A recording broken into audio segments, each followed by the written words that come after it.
Government auction ద్వారా వచ్చేటువంటి సింగరేణి ఇవాళ అత్యధికమైన ఆదాయాన్ని సమకూరుస్తున్నది. ఇలా గవర్నమెంట్ ఆక్షన్ ద్వారా వచ్చేటువంటి ఆదాయం కంటే సింగరేణి ఇచ్చేటువంటి ఆదాయం ఎక్కువ.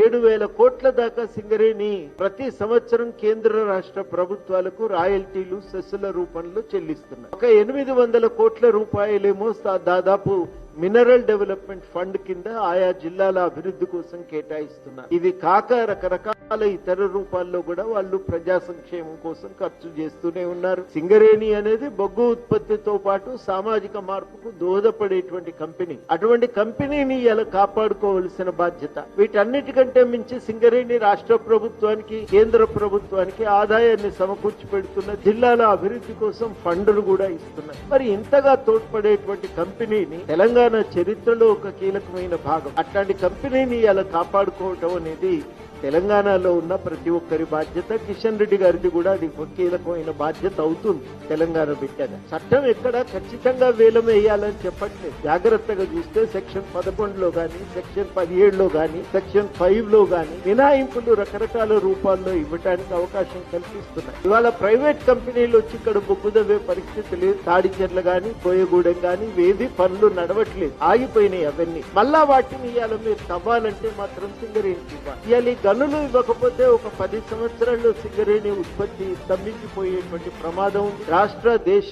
అవసరాలు కూడా తీర్చడం చాలా కష్టం. మీరు ఆదాయమే కారణం అనుకుంటే సింగరేణి ఇప్పటికే ప్రైవేటీకరణ మార్గం ద్వారా వచ్చేదానికంటే ఎక్కువ ఆదాయం ఇస్తున్నది. సింగరేణి ఈ ప్రాంత అభివృద్ధికి కూడా ఒక కీలకమైనటువంటి ఒక వ్యవస్థ, ఆలంబనగా నిలిచింది. దీన్నన్నింటినీ దృష్టిలో పెట్టుకుని సింగరేణికి గనులను కేటాయించవలసిందే కానీ ఆక్షన్ చేయవద్దని, దాని పరిరక్షణ కోసం అవసరమైతే సేఫ్ సింగరేణి పునరుద్ధరించి, జయశంకర్ గారి నేతృత్వంలో ఏర్పడిన సేఫ్ సింగరేణిని పునరుద్ధరించి మళ్లీ దాన్ని పరిరక్షించే ప్రయత్నం చేస్తాం. గన్లను ఈ సింగరేణికి అప్పజెప్పాలని మేము ప్రభుత్వానికి, కేంద్ర ప్రభుత్వానికి సూచన చేస్తున్నాం.